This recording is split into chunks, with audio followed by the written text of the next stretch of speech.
As you guys know, I run a little woodworking business here in central Alberta. This might surprise you, but before I started the woodworking business, I had very little woodworking experience.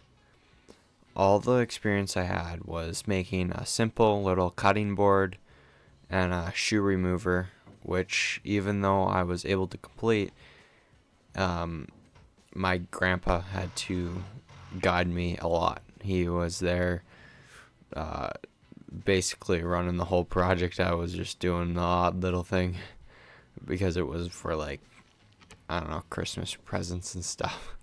But that's basically all I had.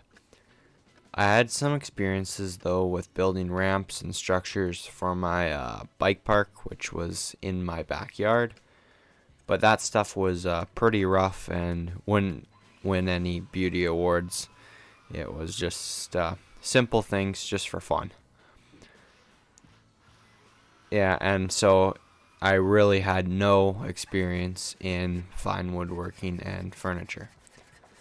However, even though I had little experience in just a few basic tools, such as the table saw and a chop saw, drill, and some little hand tools, it was all just pretty Ryobi junk stuff.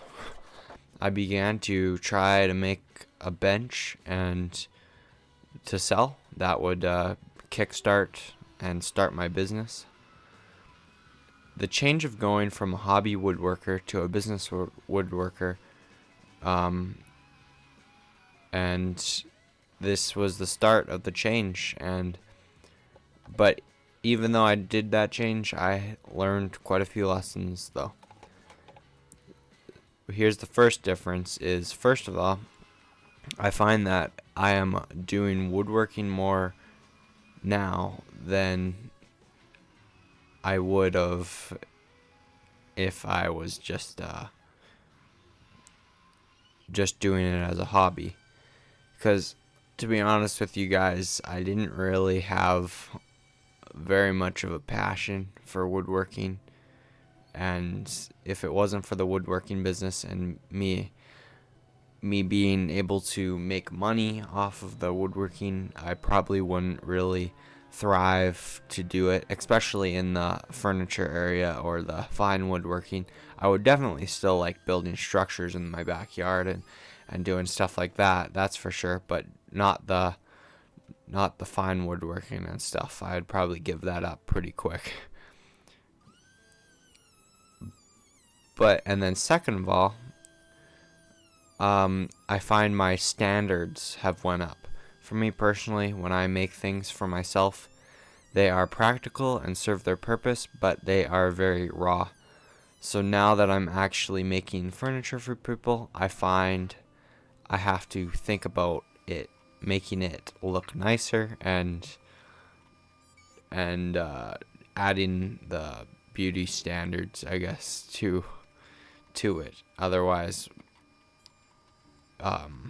if it was just me, I wouldn't. Yeah, my stuff is all practical, doesn't have to look nice.